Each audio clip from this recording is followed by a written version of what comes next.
Fulgencio dice que se da cuenta con ese cuestionario de que se cimbró, de que nunca en su vida había tenido 40 sencillas preguntas que lo hicieron darse cuenta de cosas de las que nunca se había dado cuenta. Y resalta ante una pregunta mía expresa que él, pues digamos que reconoce, ¿no?, el rencor que probablemente todavía carga en su organismo, en su interior, o tal vez no solo él, sino su cónyuge, doña Fulgencia. Bien, entonces fíjate muy bien, te voy a pedir algo que hagas, Fulgencio. ¿Ves esa botella de agua que tienes ahí? Destápala, por favor.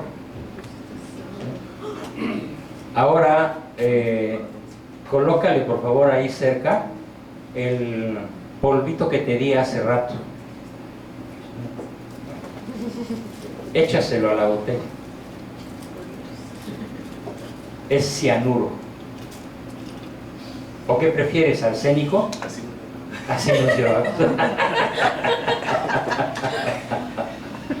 No más que el problema no es que te lo haya puesto él, el problema es que tú eres el que lo pones. Entonces fíjate muy bien, fíjense todos, el rencor es un estado de ánimo que se describe así: yo me tomo con mucho gusto este veneno para que tú te mueras. ¿Quién es el que se va a morir? Fulgencio. Fulgencio. ¿Y a Fulgencia qué le va a pasar? Nada. Va a decir, Diosito, ya te lo llevaste, gracias. Otro Fulgencio. Otro Gracias, Señor, porque ya te lo llevaste a descansar. No, gracias, Señor, porque ya me dejaste descansar.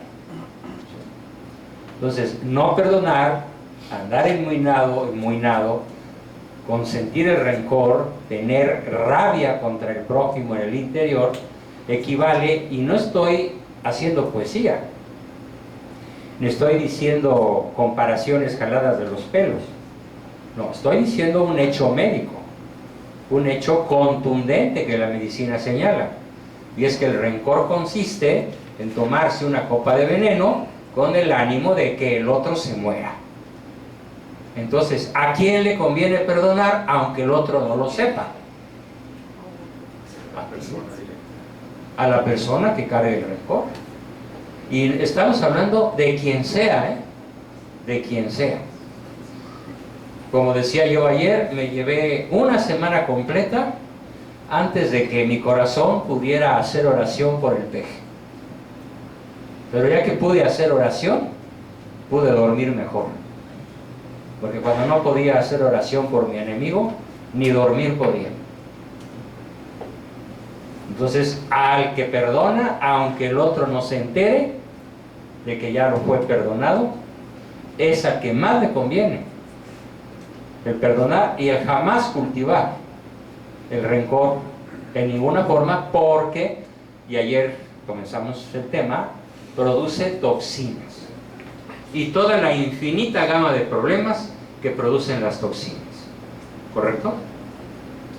Aplica para todos los que levantaron la mano hace un momento. Pero vi que un señor allá atrás llamado Paquito levantó la mano.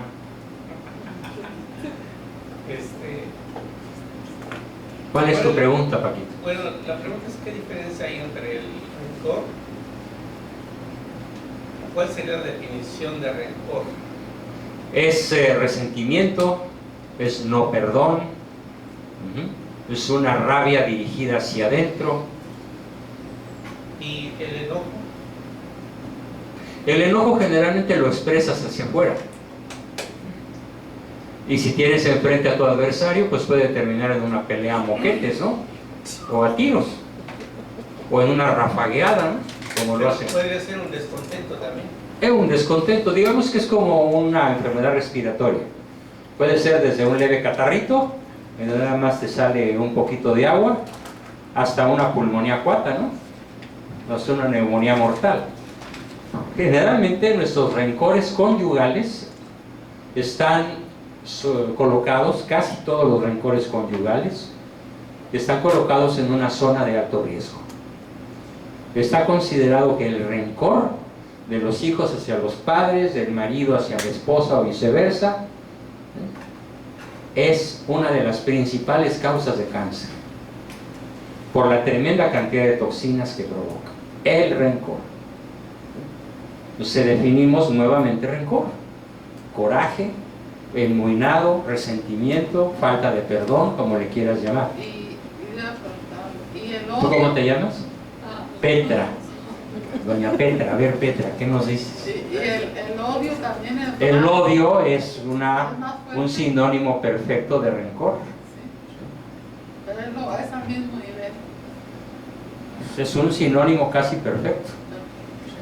A ver, el otro, ¿qué siente con que lo odies? ¿Qué daño le haces con el odio que tienes con él?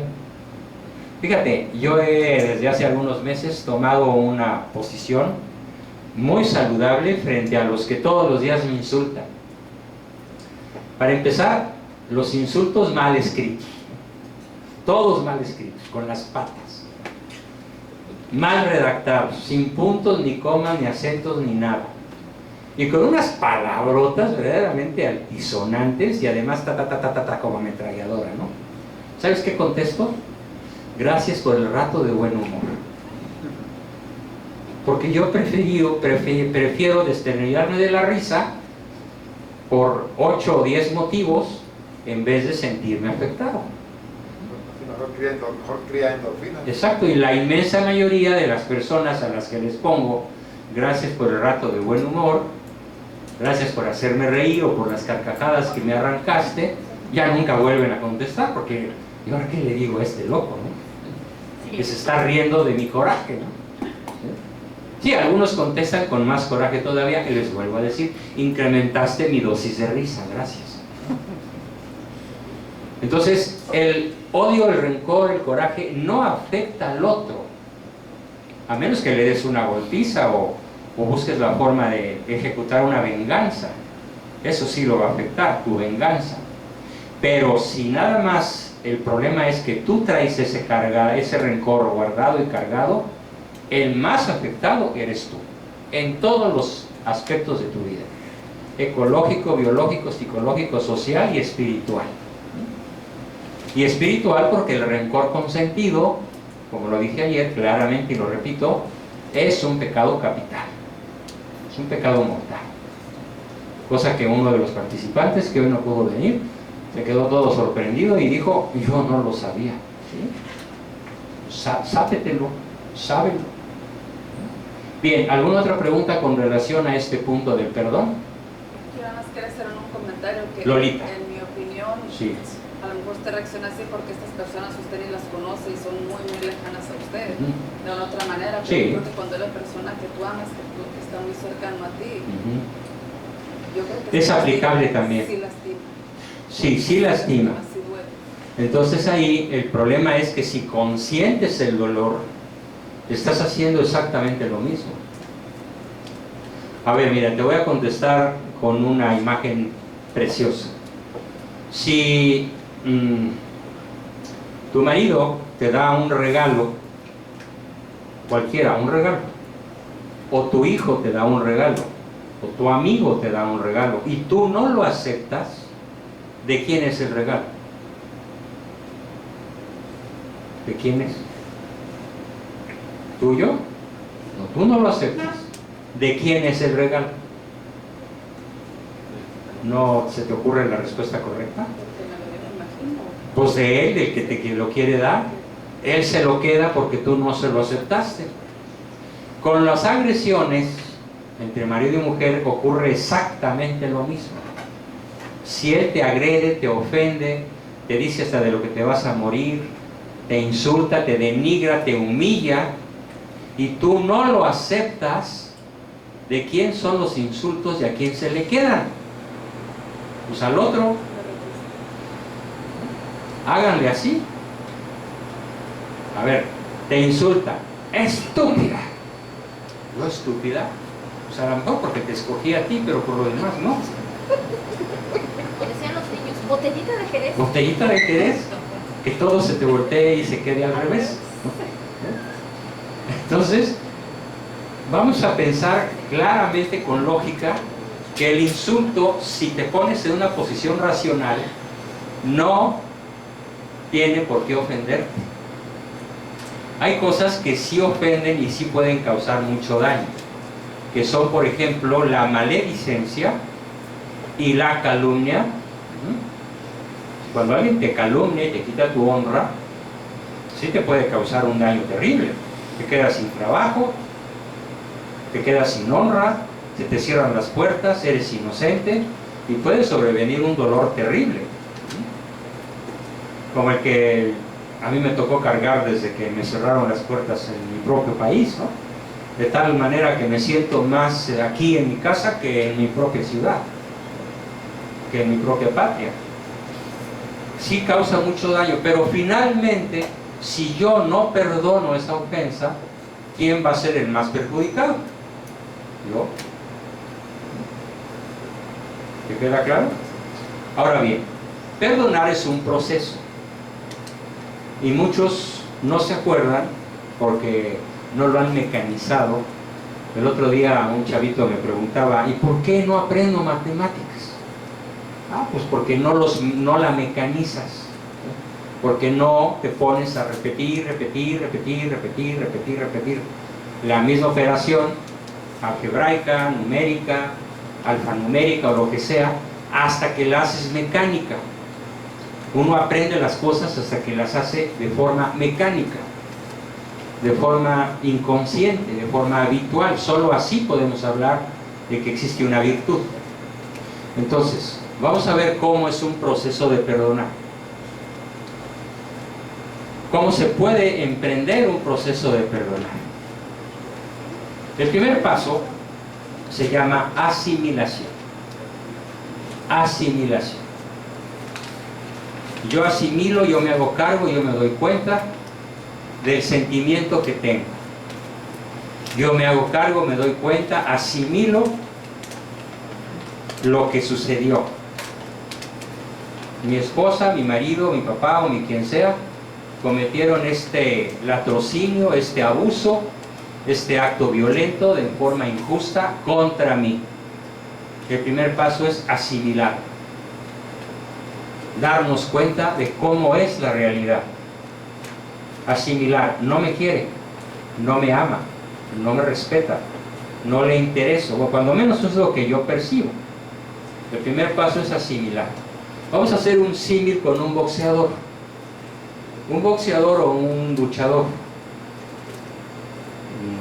de esos que verdaderamente pelean. No es como en la lucha libre, ¿no? Que son puros teatros. Pues realmente hay pelea. Digamos que una pelea de box, para que sea más realista. ¿Quién gana al final la pelea? Los técnicos lo dicen, el que logra asimilar la mayor cantidad de golpes. Hay boxeadores que tienen poca pegada, su pegada no es muy poderosa, pero tienen mucha capacidad para asimilar golpes. Y se pueden levantar cuando ya parece que el otro les va a ganar. Este luchador, este boxeador, con una gran capacidad de asimilación y de recuperación del dolor, es el que acaba ganando la pelea. Entonces, a todos nos conviene tener una gran capacidad de asimilación. ¿Cómo podemos asimilar? Por ejemplo, vamos a suponer que el problema es que me caí a una barranca de 40 metros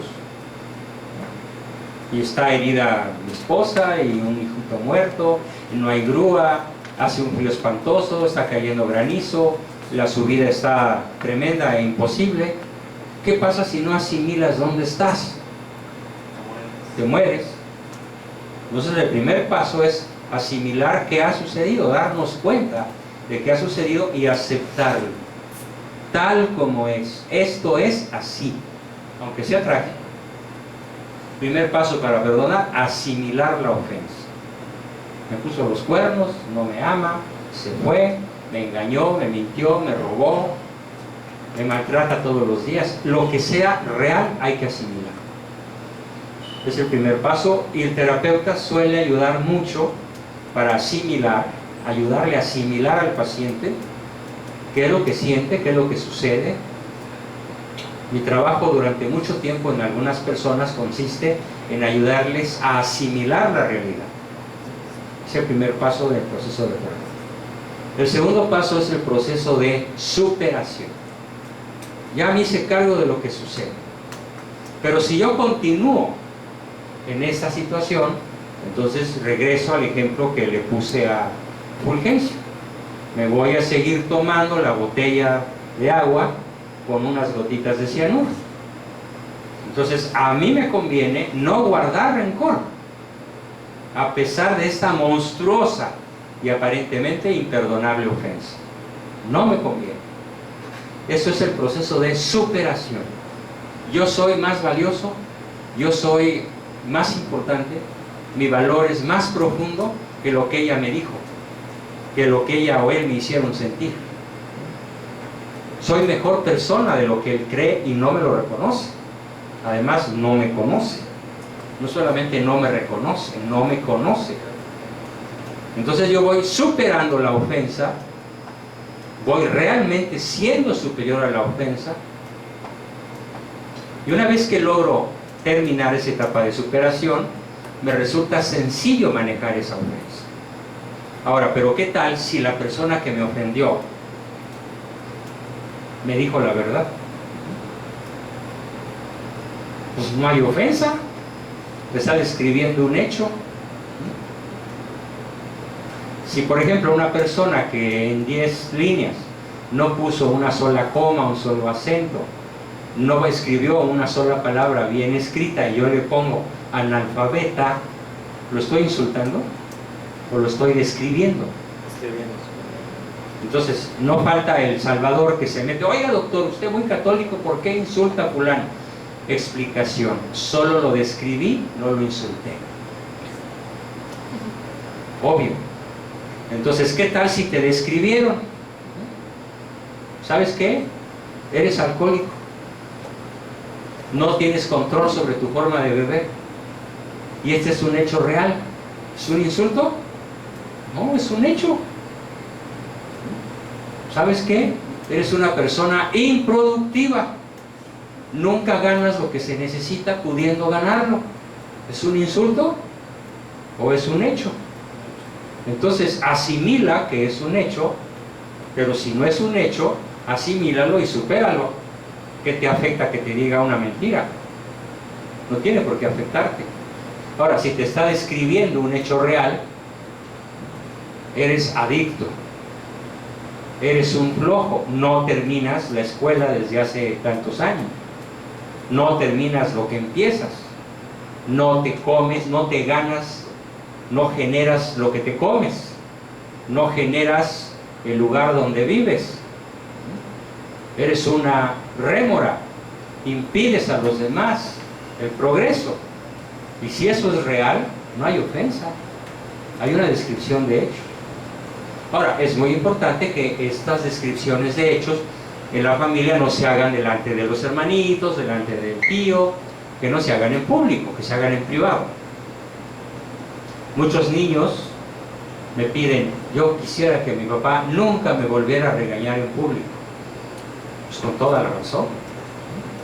Que nunca me volviera a decir mis verdades delante de mis hermanos, o delante de mis tíos, o delante de otra persona, ¿no? Quien sea.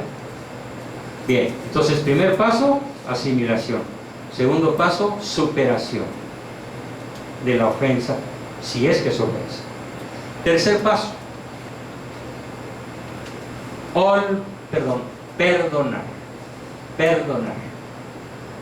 Perdón. Y perdonar significa varias cosas diferentes según el idioma en el que lo hagamos. Por ejemplo, si yo rezo el Padre Nuestro en español, decimos: perdona nuestras deudas. Algunos dicen nuestras ofensas.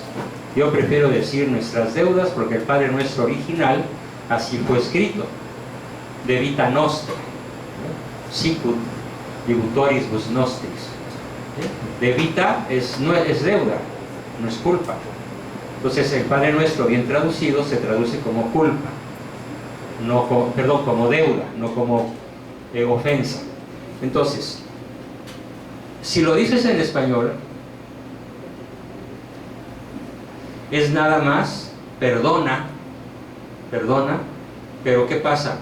como decimos en México o en la cultura latina, sí te perdono, pero no se me olvida. No se me olvida la que me hiciste. Te las tengo bien guardadas porque no se me olvida. Pero si lo rezas en inglés, ¿qué pasa con el inglés? Juan Pablo, ¿qué pasa con el inglés? ¿Cómo se dice el Padre Nuestro en inglés? To forgive. Y to forgive implica a la vez dos palabras. Escucha esto. Te conviene escucharlo y aprenderlo y aplicarlo. To forgive implica to forget. O sea, si tú forgive, to forget. Si tú perdonas, tú olvidas. Si tú olvidas, tú perdonas. Entonces deberíamos rezar mejor el Padre Nuestro en inglés que en español. Porque en español decimos, sí te perdono, pero no se me olvida. Y en inglés decimos, sí te perdono y sí lo olvido. ¿Y qué es olvidar? No traerlo aquí en la cabeza, no traerlo en el corazón, no traerlo en las tripas. El niño atravesado se sale, se aborta, se tira a la basura. Ese sí es un cadáver. Ese se aborta. Ese sí se aborta. El niño atravesado. Pero hay un idioma que es todavía más contundente. El alemán. En alemán no se dice to forgive, que implica to forget, porque es la misma raíz. En alemán se dice ich Euchebung. Y quiere decir tres cosas: perdono, olvido y desecho. Desecho sin H, desecho del verbo desechar. ¿Qué significa desechar? Tirar. ¿A dónde? A la basura, ¿sí? O a la vera del camino, o al camión recogedor de los tambos de basura. Entonces, en el tercer proceso, que es perdonar, nos conviene a todos hacer la triple operación que se hace en la semántica del verbo ich Euchebung del alemán: perdono, olvido y tiro a la basura. Yo aquí lo que recomiendo sobre este punto es que hagan su lista de ofensas. Hagan su lista de ofensas. Me siento muy ofendido porque paz. Y empiecen a considerar seriamente su asimilación, su superación y su perdón, en el triple concepto de perdonar, olvidar y desechar. Pero no es fácil, no es rápido, no es pronto, y sobre todo no es así. O sea, no es una subida vertical, ni siquiera una subida de 45 grados. Es una subida en montaña rusa. Puede haber subidas, bajadas, vueltas a la izquierda, vueltas a la derecha, caídas, tropezones, pero no pierdan de vista sobre el problema de perdonar, que el que no perdona se está tomando una copa de veneno con la intención de que el otro se muera. Esto es la reflexión sobre el problema de no haber perdonado lo que sea. Y quiero terminar este mini tema diciéndoles algo que a muchos se les puede atravesar. Y se vale, si a alguien se le atraviesa, nada más avíseme para eludir el huevazo. Fíjense muy bien lo grave de lo que voy a decir. Solo se perdona lo imperdonable. ¿Lo repito? Alguien te hizo algo imperdonable. Justamente eso es lo que conviene perdonar. Porque si perdonas lo fácilmente perdonable, pues no es un hecho, no es un acto de perdón. Es pasar al siguiente capítulo. Es darle la vuelta a la hoja. Es tan fácil que no tienes que ejecutar el proceso de perdonar. Entonces, ¿en qué nos vamos a enfocar a perdonar? En lo imperdonable. En aquello que me alejó de mi esposa para siempre. En aquello que me alejó de mi hijo para siempre. En aquello que me alejó de mis padres para siempre. Cuando menos, cuando uno no ha perdonado, eso es lo que siente. Entonces, solo se perdona lo realmente imperdonable. Sobre este punto, pregunta, Panchito. Ese concepto explicado de manera teológica, solo se perdona lo imperdonable. ¿Cuál sería la explicación teológica La explicación teológica pues es que Dios le perdonó a la humanidad lo imperdonable, querer ser Dios.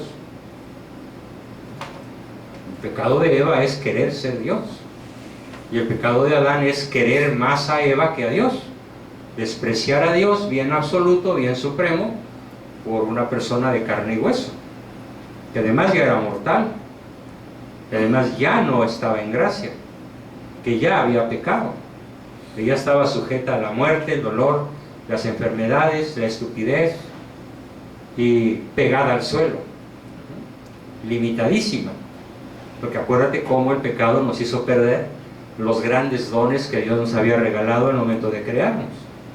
Entonces eso, míresele como se le mire, es imperdonable. Y la reacción de Dios es: te mando a mi hijo a que muera por ti, para que tus pecados te queden perdonados.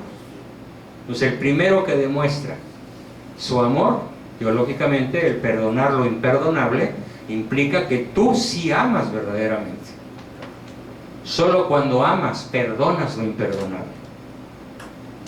¿De acuerdo?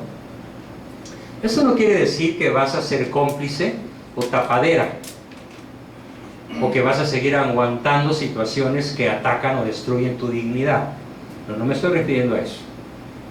Estoy refiriéndome que esa ofensa imperdonable es la que perdonas en este proceso que acabo de describir, pero porque verdaderamente en ti puede más el amor.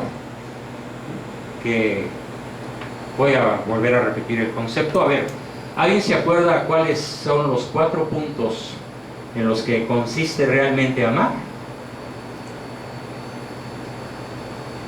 Si no se acuerdan, yo me acuerdo y se los platico. Solo puede perdonar aquel que ama. Y el amor no es un sentimiento, es una cadena de decisiones. Y esta cadena de decisiones implica ejecutar tu mejor acción posible. De ese enorme abanico de posibilidades que todos tenemos ahorita, frente a cualquier persona, escoges la mejor decisión posible. Es el primer rasgo del amor. Le hablo, no le hablo, le llevo unas flores, le pido perdón, me quedo calladito, me espero hasta mañana, le hablo por teléfono, le mando un WhatsApp, le mando un correo electrónico, le mando un mensaje con su hermana. Tenemos una enorme gama de posibilidades. El que ama, ¿cuál posibilidad escoge? La mejor de todas. Pensada, decidida racionalmente. Primero. Segundo, con tu mejor potencia. ¿Cuál es tu mejor potencia? Pues a lo mejor cantas, chiflas, bailas, escribes, negocias, persuades, convences, cocinas. Bueno para bailar, bueno para el petate, bueno para el metate. O al revés, ¿no? Como dice el dicho, si es buena para el petate, es mala para el metate. Y al revés, ¿no? Entonces, en esta segunda característica del amor, usas tu mejor potencia, tu mejor habilidad, tu mejor virtud, tu mejor talento, tu mejor valor. Ese es el segundo. Tercero, para obtener el mejor bien. ¿De quién? De tu mejor persona. Por ejemplo, vamos a imaginar que esta pareja, doña Lolita y don Lolito, Lalo, buscan cuál es el mejor bien para su hijo, porque lo aman. Entonces es cuestión de analizar qué es lo que más le conviene. Y puede ser que lo que más le conviene es toda una vida llena de frustraciones. ¿Quieres un hijo feliz, un hijo triunfador? Frústralo, quítale los juguetes, o mejor dicho, maniobra de tal manera que él se da cuenta que si no los conserva es porque no desarrolla las conductas que a él le conviene desarrollar. Entonces no es que su papá le quite el Nintendo, el celular o la computadora o el automóvil o el viaje a Europa. Lo que pasa es que él se los pierde. Y eso puede ser casi siempre para un hijo el mejor bien posible. Con un señor que conocí hace tiempo, llegamos a discutir esta posibilidad que muy probablemente ocurra. Platicando un caso muy difícil, el Señor llegó a la conclusión que su mejor acción posible para lograr el mejor bien con su mejor potencia de su hijo varón adolescente es dejarlo en la casa. ¿Sí? Por amor. Terrible, pero así es. ¿Por qué? Porque si lo deja libre, pues va a seguir haciendo barbaridad y media, y a lo mejor hasta llega a encabezar un cártel, ¿no? Y se convierte en un sicario, porque es muy inteligente, muy audaz, muy astuto, conocimientos de tecnología, qué sé yo. Entonces, si no se le frena de modo radical, absoluto, de tal manera que no pueda brincar ningún límite, el riesgo para él, para su familia y para la sociedad es un riesgo mortal. ¿Sí? Entonces es un delincuente, potencial al menos. Entonces el mejor acto con mejor potencia para lograr su mejor bien es que vaya a la cárcel. Es un caso extremo, pero en este mundo que nos tocó vivir suele ser lo único que nos queda en muchas familias. Enfrentar al hijo, como de don Lalo y doña Lolita, enfrentarlo de tal manera a que o cumple su responsabilidad en el grado máximo que a él le conviene, o ya no tiene para dónde hacerse. Eso es por el bien de él, por amor a él. Y qué bueno que me esté escuchando, porque para eso lo invité a venir. No es por odio, no es por venganza, no es por coraje, no es por autoritarismo, no es por mala onda, es porque te amamos, porque queremos tu bien. Por eso el amor no es un sentimiento, es una decisión inteligente, y más aún una cadena de decisiones que dura toda la vida y que no conoce el final. Entonces, en resumen, mi mejor acción con mi mejor potencia para lograr el mejor bien de mi mejor persona. Ahora sí los estoy poniendo contra las cuerdas, porque la semana que entra, martes, miércoles y jueves, repetimos las sesiones aquí. Vamos a aterrizar de manera muy práctica todo esto de lo que se dieron cuenta con este cuestionario. ¿Cómo se logra? ¿Cómo se aprende? ¿Cómo se ejecuta al principio? Sí, con muchas dificultades, pero ¿en qué consiste el proceso de ir aprendiendo a perdonar, de ir aprendiendo a aplicarle a la esposa, al marido, al hijo, todos esos procesos de los que en estos momentos nos hemos dado cuenta? ¿Bien? Pregunta, Juan. Perdón, Lalo. Es que me acordé de mi hijo Juan. Hace tiempo escuché a un predicador en cuanto al perdón, que era difícil olvidar alguna ofensa, cualquiera que haya sido, por grande o pequeña. Una de las cosas que él dijo, y no sé qué tan acertada sea o si el concepto se pudiera aplicar aquí, preguntas. Es perdonar es acordarse y que no duela. Bueno, tiene razón. No estoy hablando de un olvido en forma literal, porque a lo mejor ahí está el recuerdo físico, el lugar donde ocurrió, la recámara donde hubo el terrible pleito, en donde hubo sangre y heridas, y lastimaduras, y es difícil borrarlo de la memoria RAM, que se llama Random Access Memory, ¿no? Pero si tú te acuerdas y ya no te duele, sí has olvidado. Es correcto el concepto, lo apoyo. De hecho, yo también así a veces lo manejo, sobre todo con personas que me dicen, porque hay de todo, ¿eh? Hay que me dicen, no, sí, es que yo no me acuerdo, ¿de qué me enojé contigo, vieja? No, pues ya no me acuerdo. Qué noble, ¿no? Y hay otros que no, que ahí traen en la mirada, incluso por dentro, están viendo la escena y no logran borrarla. Entonces el proceso consiste en que, aunque se acuerden, deje de doler.